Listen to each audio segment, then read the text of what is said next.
Hello investors, welcome back once again to Insiderpedia. तो दोस्तों, आज के इस वीडियो में हम डिस्कस करेंगे KRL heat exchangers and refrigeration limited के बारे में। तो आज के इस वीडियो में इनका कंप्लीट स्टॉक एनालिसिस करेंगे और समझेंगे कि KRL हीट एक्सचेंजर में आखिर क्या चल रहा है, करंट टाइमिंग का शेयर प्राइस कैसा परफॉर्म कर रहा है और फ्यूचर का क्या आउटलुक हो सकता है। तो चलिए वीडियो को शुरू करें। तो दोस्तों, अगर इसके शेयर प्राइस की बात करें तो ये शेयर का IPO आया था अक्टूबर में। उसके बाद ये शेयर कुछ टाइम तक फ्लैट रहा और उसके बाद काफी अच्छी रैली देखने को मिली। फिर ये शेयर 850 का हाई लगाया। फिर उसके बाद थोड़ा सा नीचे आया दिसंबर में, लेकिन कहीं ना कहीं दिसंबर के लेवल पे ही ट्रेड कर रहा था। लेकिन एक बार फरवरी में दोबारा से ये हाई लगाया है 970 रुपए के आसपास का। हालांकि फरवरी मिड तक ये डाउनवर्ड ट्रेंड में रहा, जो कि 750 का लो लगाने के बाद अभी दोबारा से बाउंस बैक किया है और 862 रुपए पे क्लोजिंग हुई है। तो दोस्तों, दो चीज समझना काफी जरूरी है। एक तो ये कि ओवरऑल काफी मार्केट वीक है रहा है, जैसा कि हमने जनवरी के बाद से देखा है, काफी अच्छी गिरावट देखने को मिली है। लेकिन ये शेयर में लगातार अपवर्ड रैली देखने को मिली। ये 6 फरवरी को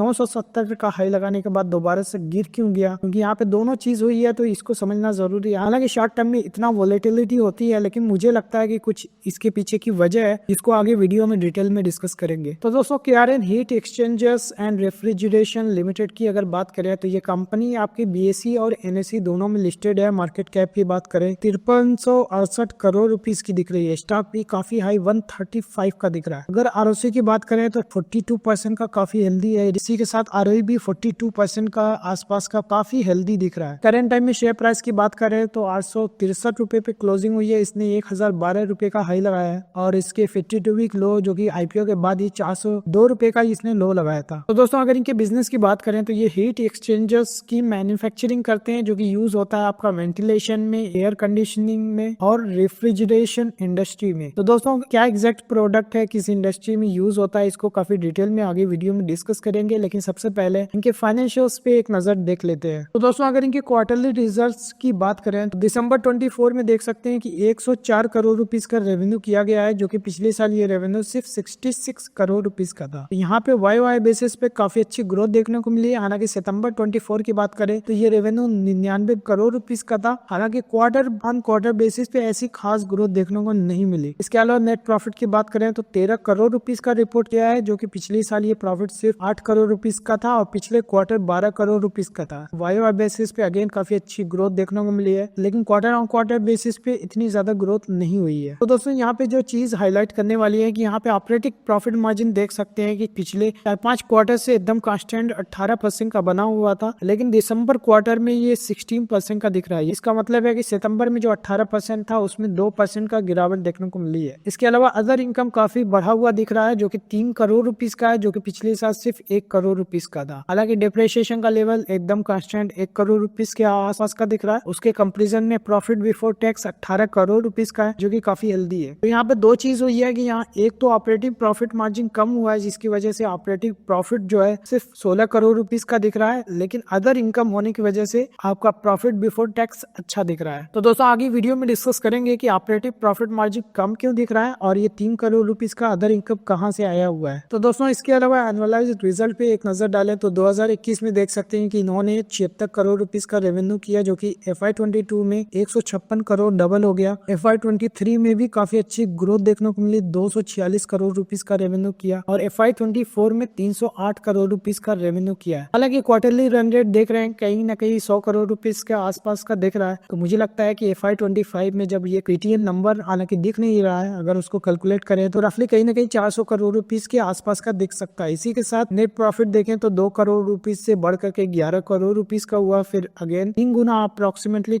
32 करोड़ रुपीस का हो गया। अभी FY24 में 40 करोड़ रुपीस का दिख रहा था। ऑपरेटिंग प्रॉफिट मार्जिन भी लगातार बढ़ रहा है, 7% से 11% हुआ, फिर 20% हुआ। हालांकि FY24 में भी ये 18% का ये मेंटेन कर रहे हैं, लेकिन दिसंबर क्वार्टर में सिर्फ 16% का इन्होंने ऑपरेटिंग प्रॉफिट मार्जिन रिपोर्ट किया है। डिप्रिसिएशन पिछले 2 फाइनेंशियल ईयर से ऐसा कुछ खास नहीं बढ़ा है, जो कि काफी अच्छी बात है। तो दोस्तों, अगर इनके बैलेंस शीट पे एक नजर डाले तो इक्विटी कैपिटल देख सकते हैं कि बढ़ा हुआ है, जो कि मार्च में सिर्फ 46 करोड़ रुपीस का था, जो कि बढ़ करके सितंबर में 62 करोड़ रुपीस का हो गया। इसका मतलब है कि नए शेयर इशू किए गए हैं, जो कि IPO के दौरान इन्होंने इक्विटी डायलूट की है और फंड रेज किया है। इसी के साथ इक्विटी कैपिटल और रिजर्व देख सकते हैं कि 500 करोड़ रुपीस का। इसी के साथ बोरिंग का लेवल 53 करोड़ रुपीस का दिख रहा है। तो डेट टू इक्विटी रेशियो आपका 0.1 का हो जाता है। इसी के साथ फिक्स्ड असेट एकदम कांस्टेंट बना हुआ है। CWR आईपी में कोई मेजर कंपोनेंट नहीं दिख रहा। लेकिन दोस्तों अदर एसेट्स पे एक नजर डाले तो इन्वेंट्रीज का लेवल देख सकते हैं कि 55 करोड़ रुपीस का था FY23 में, जो कि अभी फर्स्ट हाफ FY25 में 74 करोड़ रुपीस का दिख रहा है। हालांकि बिजनेस में भी ग्रोथ हो रही है तो कोई ऐसा मेजर कंसर्न नहीं है। इसी के साथ ट्रेड रिसीवेबल भी FY24 में 52 करोड़ रुपीस का था, अभी फर्स्ट हाफ FY25 में 73 करोड़ रुपीस का दिख रहा है। लेकिन कैश एंड कैश इक्विवेलेंट की बात करें तो 350 करोड़ रुपीस का कैश इनकी बुक में है। इसका मतलब है कि इन्होंने आईपीओ के दौरान जो भी फंड रेज किया था, जो कि इनकी बैलेंस शीट में दिख रहा है। तो दोस्तों आगे वीडियो में डिस्कस करेंगे कि ये 350 करोड़ रुपीस का फंड का यूटिलाइजेशन कैसे कर रहे हैं। तो दोस्तों कैश फ्लोस पे एक नजर डालें तो कैश फ्रॉम ऑपरेटिंग एक्टिविटी देख सकते हैं कि FY23 में 5 करोड़ रुपीस का कैश जनरेट हुआ था। FY24 में भी 4 करोड़ रुपीस कैश जनरेट हुए थे, लेकिन FY24 में निगेटिव कैश फ्लो जनरेट किया। कैश फ्रॉम इन्वेस्टिंग एक्टिविटी देख सकते हैं कि ये बिजनेस में लगातार कैश जनरेट कर रहे हैं। इसके अलावा एक्सटर्नल फंडिंग भी रेज कर रहा है, जिसकी वजह से ये cash from financing activity positive में दिख रहा है। और इसको फर्दर ब्रेक डाउन करके देख सकते हैं, यहाँ प्रोसीड फ्रॉम बोरोइंग्स देख सकते हैं कि जो लगातार पॉजिटिव में दिख रहा है। इसका मतलब है डेट ये लगातार ले रहे हैं। इसी के साथ रेशियोज पे एक नजर डाले तो डेटर डेज देख सकते हैं कि 57 दिनों का था FY23 में, जो कि FY24 में थोड़ा सा बढ़ा हुआ है, 62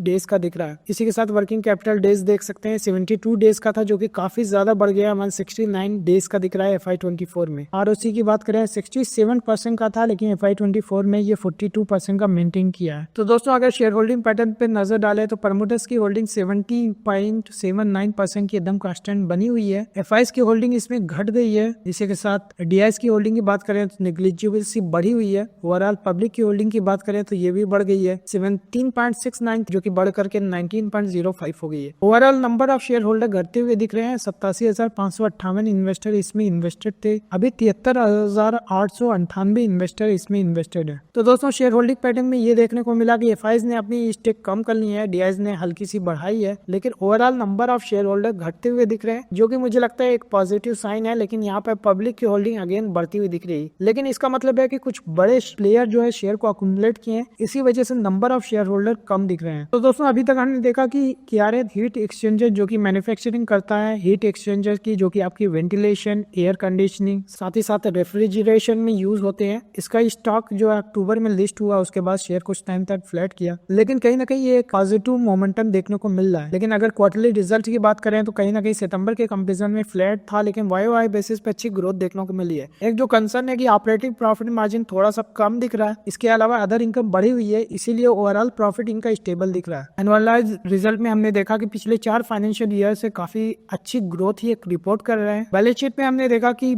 इन्होंने आईपीओ के दौरान कुछ फंड रेज किया है। बोरिंग का लेवल हालांकि FY24 के लेवल पे ही मेंटेन है। अदर एसेट में देखा कि इन्होंने आईपीओ के दौरान जो फंड रेज किए थे वो बुक में दिख रहे हैं। कैश फ्लो में हमने देखा कि FY24 में इन्होंने निगेटिव कैश फ्लो जनरेट किया है, लेकिन उसके पहले इन्होंने बिजनेस से कैश जनरेट किया था। रेशियोज में हमने देखा कि FY24 में वर्किंग कैपिटल डेज बढ़ा हुआ है, हालांकि ROC अभी भी 42% का ही मेंटेन करना है, जो कि काफी अच्छी बात है। प्रमोटर्स की होल्डिंग में देखा कि ये कांस्टेंट बनी हुई है, हालांकि FIs की होल्डिंग कम हुई है, लेकिन overall number of share holder घटे हैं, जो कि एक पॉजिटिव साइन है। तो दोस्तों आप आगे इस वीडियो में डिस्कस करेंगे कि आखिर इसका शेयर प्राइस इतने प्रीमियम 135 के PE पे क्यों ट्रेड कर रहा है, और यहाँ पे फरवरी में जब पूरी मार्केट गिर रही थी तो ये शेयर में पॉजिटिव रैली क्यों देखने को मिली, और फरवरी के बाद ये शेयर नीचे क्यों आ गया, हालांकि अभी करंट टाइम में बाउंस बैक करता हुआ दिख रहा है। तो दोस्तों चलिए मैनेजमेंट की कम्युनिटी को डिस्कस करें। तो दोस्तों इनके इंडस्ट्री ट्रेंड्स को डिस्कस कर ले। तो दोस्तों अगर मार्केट डिमांड की बात करें तो इन्होंने बताया कि एनर्जी एफिशिएंट कूलिंग सॉल्यूशन की जो डिमांड है लगातार बढ़ रही है, और खास करके इंडिया में डेटा सेंटर्स में भी इन्वेस्टमेंट बढ़ रहा है, जो कि डेटा सेंटर में काफी इलेक्ट्रिसिटी कंज्यूम होती है और हीट भी निकलती है, जिसके लिए रेफ्रिजरेशन और कूलेंट की जरूरत होती है। इसके अलावा रेलवे और ऑटोमोटिव इलेक्ट्रिफिकेशन में भी यहाँ पुश देखने को मिल रहा है, जिसकी वजह से ओवरऑल के हीट एक्सचेंजर जो प्रोडक्ट है उसकी डिमांड देखने को मिल रही है। तो दोस्तों इन्होंने नीम राना प्लांट में एक्सपेंशन किया है, काफी बड़ा एक्सपेंशन है। कितना कैपेक्स ये कर रहे हैं चलिए इसको डिस्कस कर लें। तो दोस्तों इन्होंने बताया कि ये इन्वेस्टमेंट कर रहा है, आईपीओ के दौरान जो फंड रेज किया था इसमें से 300+ करोड़ रुपीस का इस प्लांट के अंदर इन्वेस्टमेंट कर रहे हैं, जो कि कंपनी का नाम है KRN HVAC product private limited. HVAC अगर फुल फॉर्म की बात करें, जिसका फुल फॉर्म होता है heating, ventilation, air conditioning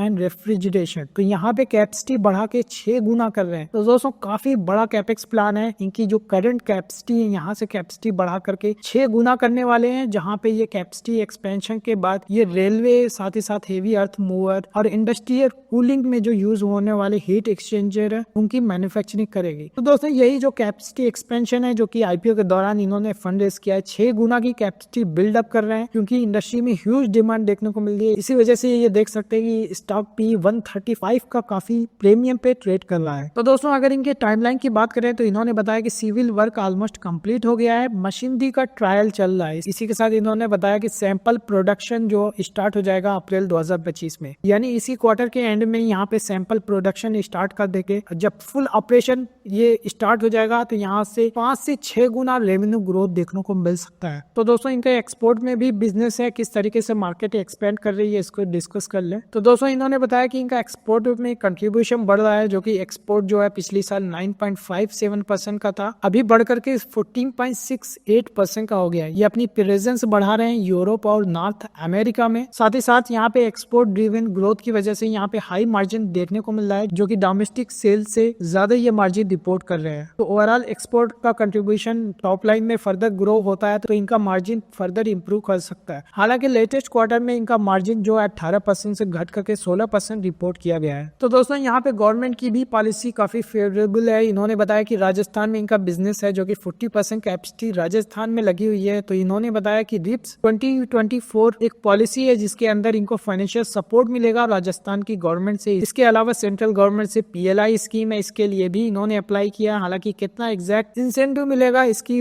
further clarity अगले क्वार्टर तक ये देंगे, लेकिन कुछ ना कुछ इनको बेनिफिट जरूर मिलेगा। तो दोस्तों इन्होंने एक नया प्रोडक्ट लॉन्च किया है, बार एंड प्लेट हीट एक्सचेंजर। तो इसके बारे में डिस्कस कर लें। तो दोस्तों अगर बार एंड प्लेट हीट एक्सचेंजर्स की एप्लीकेशन की बात करें तो इसका यूज होगा इलेक्ट्रिक लोकोमोटिव में, यानी बिजली से चलने वाले रेलवे इंजन। इसके अलावा ऑफ रोड व्हीकल्स, कंप्रेसर्स और लिफ्टर्स में ये प्रोडक्ट यूज होगा। इसके अलावा दोस्तों इन्होंने प्रोडक्शन ऑलरेडी स्टार्ट कर दिया है, जो कि ट्रायल फेज चल रहा है। तो इन्होंने बताया कि फैसिलिटी ऑलमोस्ट रेडी है, 6 से 7 महीने लगेगा गवर्नमेंट का ट्रायल होने में। जब गवर्नमेंट इसको अप्रूव कर देगी तो यहाँ पे रेलवे का प्रोडक्ट है, यहाँ पे जब अप्रूवल होगा तब ये कमर्शियल प्रोडक्शन स्टार्ट करेंगे। तो इन्होंने बताया कि मास प्रोडक्शन जो स्टार्ट होने वाला है second half of next financial year, यानी सेकंड हाफ FY26 तक ये कमर्शियल ऑपरेशन शुरू हो जाएगा। तो दोस्तों क्यारेन हीट एक्सचेंजर्स लिमिटेड पे फर्दर डिस्कशन करेंगे, लेकिन उससे पहले बताना चाहूंगा कि अगर आप एक पोर्टफोलियो बिल्डअप करना चाहते हो तो आप हमारी स्टॉक रिकमेंडेशन सर्विस को सब्सक्राइब कर सकते हो, लिंक डिस्क्रिप्शन बॉक्स में दिया हुआ है। तो दोस्तों इसके अलावा अगर आप ट्विटर पे एक्टिव हो तो मुझे फॉलो कर सकते हो, क्योंकि छोटी छोटी जो इनसाइट्स होती है, कुछ सर्वेज होते हैं, इसके अलावा क्वार्टरली रिजल्ट, ये सारी चीजें मैं ट्विटर पे अपडेट करते रहता हूँ। तो दोस्तों ट्विटर काफी अच्छा प्लेटफॉर्म है, यहाँ पे काफी आपको मार्केट से रिलेटेड इंसाइट्स और काफी एक्सपर्ट यहाँ पे हैं जो कि आपको मार्केट से रिलेटेड अपडेट देते रहते हैं। तो अगर आप ट्विटर पे एक्टिव हैं तो मुझे फॉलो कर सकते हैं। इसके अलावा मैं लिंक डिस्क्रिप्शन बॉक्स में दे दूंगा ताकि आप इजीली हमारे हैंडल को सर्च कर पाएं, क्योंकि अभी फॉलोअर्स काफी कम दिख रहे हैं। तो दोस्तों इसके अलावा कैपेसिटी बिल्डअप हो रही है, वर्कफोर्स किस तरीके से बढ़ा रहे हैं इसको डिस्कस कर लें। तो दोस्तों इन्होंने बताया कि करंट प्रोडक्शन कैपेसिटी पे ऑलरेडी 85 से 90% कैपेसिटी यूटिलाइजेशन देखने को मिल रहा है। इसके अलावा स्पेयर कैपेसिटी बहुत ही लिमिटेड है, इसी वजह से हमने देखा कि क्वार्टर ऑन क्वार्टर बेसिस पे ऐसी कोई खास ग्रोथ देखने को नहीं मिली है। इसी के साथ मार्च में भी एक्सपेक्ट किया जा सकता है कि मार्च क्वार्टर, दिसंबर के क्वार्टर में कोई खास ग्रोथ देखने को नहीं मिलेगी, क्योंकि ऑलरेडी कैपेसिटी इनकी 90% तक यूटिलाइज हो चुकी है। इसके अलावा दोस्तों नया एक्सपेंशन कर रहे हैं, जिसके लिए इन्होंने वर्कफोर्स का एक्सपेंशन भी किया है, जहाँ पे 150 नए एम्प्लॉय हायर किए हैं और इनका ट्रेनिंग का काम शुरू हो गया है। अभी इनके पास टोटल 850 लोगों की टीम है। तो दोस्तों इसी वजह से आप देख सकते हैं कि इनका जो ऑपरेटिंग प्रॉफिट मार्जिन जो घटता हुआ दिख रहा है, क्योंकि इन्होंने 150 नए लोगों को हायर किया है, जिसकी वजह से खर्चा ऑलरेडी स्टार्ट हो गया है। हालांकि जब ये कमर्शियल प्रोडक्शन स्टार्ट करेगा तब सारी चीजें एवरेज आउट होंगी, लेकिन अभी के लिए मार्च क्वार्टर में भी इनका ऑपरेटिंग प्रॉफिट मार्जिन थोड़ा सा इम्पैक्ट होता हुआ दिख सकता है। तो दोस्तों इसके अलावा फाइनेंशियल परफॉर्मेंस कैसी है, कास्ट फैक्टर्स किस तरीके से प्ले कर रहा है, इसको डिस्कस कर लें। तो दोस्तों इन्होंने बताया कि इम्पैक्ट हुआ है इनके ग्रॉस मार्जिन में। उसके पीछे की एक तो वजह है कि इनका एम्प्लॉय कॉस्ट बढ़ गया है, क्योंकि एक्सपेंशन करने हैं उसके लिए अपनी टीम भी बढ़ा रहे हैं। दूसरा रीजन है कि रॉ मटेरियल के प्राइसेस भी बढ़े हैं, क्योंकि चाइना अभी तक कॉपर और एल्यूमिनियम पे जो कुछ सब्सिडी दे रहा था इन्होंने रिमूव कर दिया। इसके अलावा थोड़ा सा एक्सचेंज रेट में फ्लक्चुएशन देखने को मिला है, इसकी वजह से भी प्राइसिंग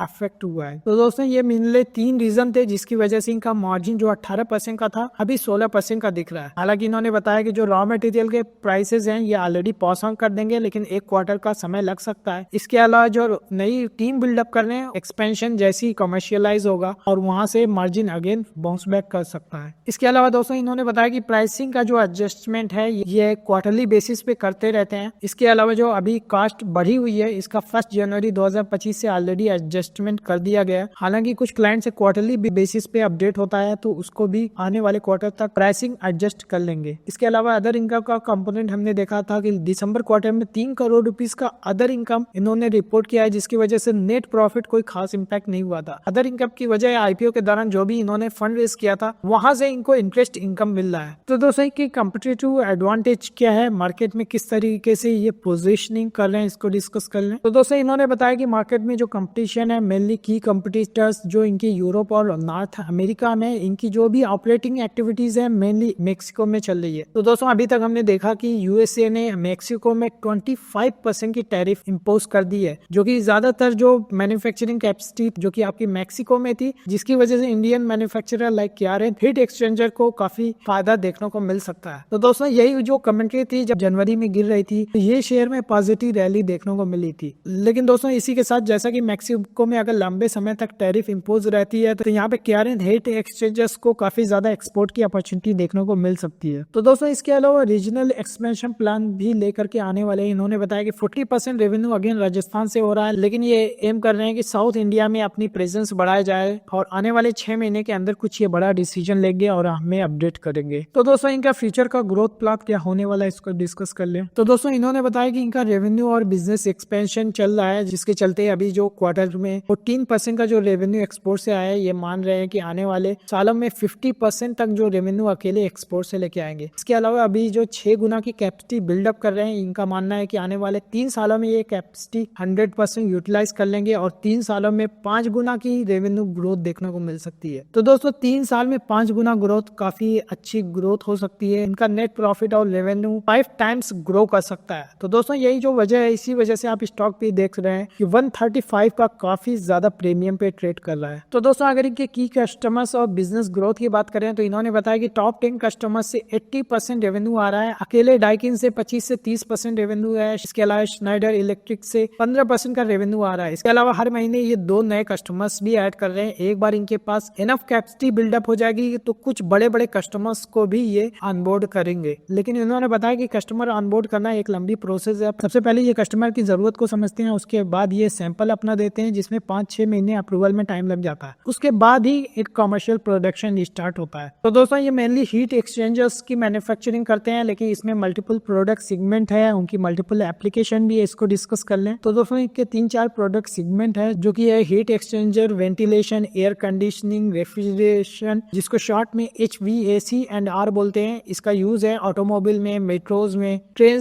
और बसेज में। इसके अलावा डेटा सेंटर्स में जो कूलिंग है उसमें भी यूज होते हैं, पावर प्लांट्स है, हीट पंप्स है। तो ये मल्टीपल एप्लीकेशन है जिसमें इनके प्रोडक्ट यूज होते हैं। इसके अलावा दोस्तों फिन ट्यूब हीट एक्सचेंजर्स है जिसका यूज डेटा सेंटर में हो रहा है। अभी ये स्नाइडर इलेक्ट्रिक को ये सप्लाई कर रहे हैं। तो दोस्तों प्राइसिंग किस तरीके से इनकी प्ले आउट हो रही है, क्या प्रॉफिटेबिलिटी गोइंग फॉरवर्ड हो सकती है, इसको डिस्कस कर ले। तो दोस्तों इन्होंने बताया कि 95% कस्टमर के साथ क्वार्टरली प्राइस एडजस्टमेंट का कॉन्ट्रैक्ट है, यानी जब भी रॉ मटेरियल में जो भी फ्लक्चुएशन होगा तो एक क्वार्टर के बाद 95% जो कस्टमर हैं उनके साथ प्राइस एडजस्टमेंट होता है। उसके बाद जो भी प्राइस अगर बढ़ती है तो उसको पास ऑन कर दिया जाता है। इसकी वजह से लॉन्ग टर्म में इनका प्राइस काफी स्टेबल रहता है। तो दोस्तों इसके अलावा गोइंग फॉरवर्ड इनके प्रॉफिट और मार्जिन किस तरीके से ग्रो कर सकता है, तो इन्होंने बताया कि इनका मार्जिन जो है 1 से 2% का ग्रो कर सकता है जैसे ही रैंप अप स्टार्ट होगा। तो दोस्तों अभी तक इन्होंने बताया कि अप्रैल 2025 में इनका ट्रायल प्रोडक्शन स्टार्ट होगा। उसके बाद सेकंड हाफ FY26 में कमर्शियल प्रोडक्शन रैंप अप होगा। हालांकि कैपेसिटी यूटिलाइजेशन जो